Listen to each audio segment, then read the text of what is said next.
नमस्कार दोस्तों, आपका हमारे YouTube चैनल पर स्वागत है। आशा है आप लोग ठीक होंगे। दोस्तों, आज भी हम ऐसे समाज में जी रहे हैं जहां आज भी केवल लड़के को ही महत्व दिया जाता है। आज भी जब लड़की का जन्म होता है तो अधिकतर घरों में मायूसी छा जाती है। और मित्रों, यह और कुछ नहीं बल्कि हम मनुष्यों की अज्ञानता है, जो लड़की को बोझ समझते हैं। परंतु आपको जानकर हैरानी होगी कि लड़की का जन्म हर किसी के घर में नहीं होता, बल्कि उसी के घर होता है जो भाग्यशाली होते हैं और जिसने अच्छे कर्म किए होते हैं। और आज हम आपको यही बताने जा रहे हैं कि भगवान कैसे घरों को लड़की का जन्म देने के लिए चुनते हैं और वह कौन से अच्छे कर्म है जिसकी वजह से कोई भी इंसान बेटी का माँ बाप बनता है। दोस्तों, एक बार अर्जुन भगवान श्री कृष्ण से पूछते हैं कि माधव, किन कर्मों के कारण किसी के घर पुत्री धन की प्राप्ति होती है। मतलब कैसे घरों में बेटियों का जन्म होता है।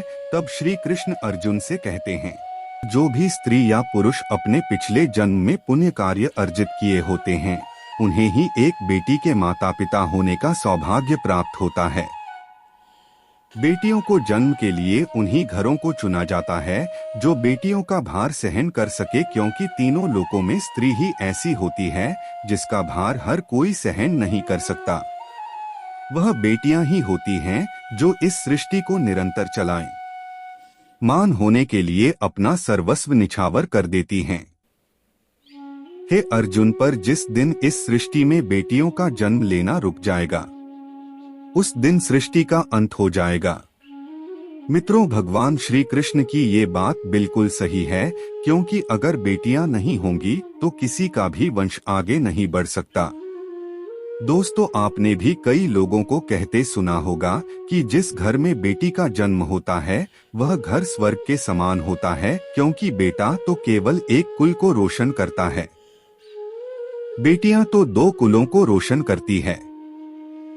माता पिता के घर वो बेटी के रूप में अपने उत्तरदायित्व का निर्वहन करती हैं, तो ससुराल आकर एक बहू के रूप में सारे कर्तव्यों का पालन करती हैं। दोस्तों, आजकल आप सुनते ही हो, बेटियां बहू परिवार में किसी के मर जाने पर उसका वर्णन नहीं कर सकते। लेकिन यह बिल्कुल भी सही नहीं है, क्योंकि रामायण में बताया गया है कि प्रभु श्री राम के पिता राजा दशरथ की मृत्यु हो गई तो माता सीता अर्थात राजा दशरथ की बहू नहीं, उनका पिंडदान किया था, जिससे उन्हें जन्म मरण के चक्र से मुक्ति मिल गई थी। इतना ही नहीं, हिंदू धर्म शास्त्रों में बताया गया है कि बेटियां भी अपने पिता के नाम का पिंडदान कर सकती हैं। वही अगर ससुराल पक्ष में कोई पुरुष नहीं है तो इस स्थिति में बहू भी पिंडदान कर सकती है। इसलिए मित्रों, वह लोग बहुत किस्मत वाले होते हैं जिनकी घर में बेटी जन्म लेती है। वही वह परवल किस्मत के होते हैं जिनके घर एक से ज्यादा बेटियां होती हैं।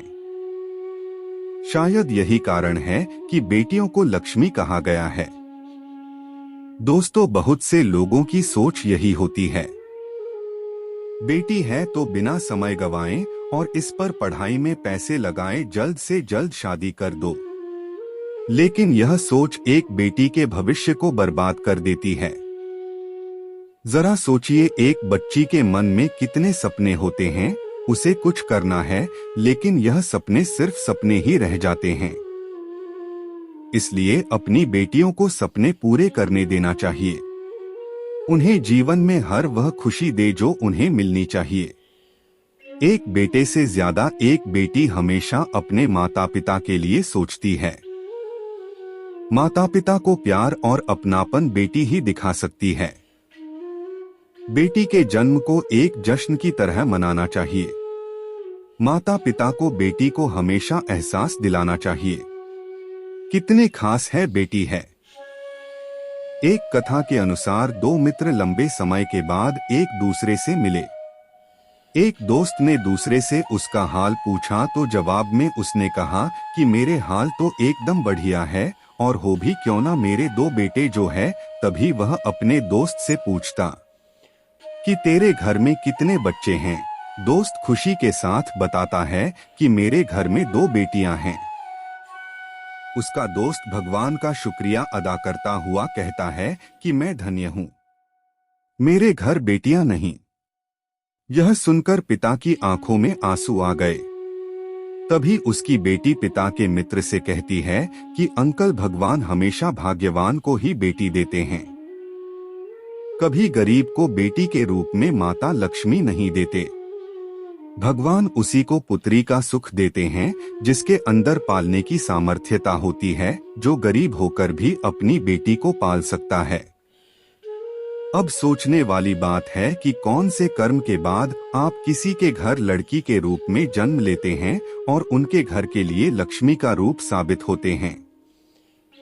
गरुड़ पुराण में बताया गया है कि जब आत्मा को नया जन्म मिलता है तब आत्मा को शरीर के अनुसार व्यवहार में चलकर अपने कर्म करने होते हैं।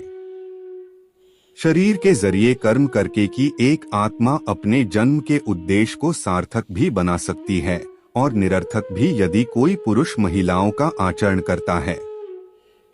स्वभाव में महिलाओं वाली आदतें ले आता है या वही काम करना चाहता है तो एक महिला को करना चाहिए, तो ऐसे ही पुरुषों का आत्म स्त्री का शरीर धारण करती है। वही गरुड़ पुराण में बताया गया है, यदि कोई आदमी मृत्यु के अंतिम टाइम में किसी महिला को याद करते हुए प्राण त्यागता है तो वह अगले जन्म में महिला के रूप में जन्म लेता है। वही अगर वह अंतिम टाइम में भगवान का नाम लेता है तो वह मुक्ति के मार्ग पर चला जाता है। तो दोस्तों, आपको ये वीडियो कैसी लगी कमेंट में जरूर बताना और हमारे चैनल को सब्सक्राइब जरूर करें और बेल आइकन जरूर दबाएं। तो दोस्तों, मिलते हैं अपनी अगली वीडियो में, तब तक के लिए धन्यवाद।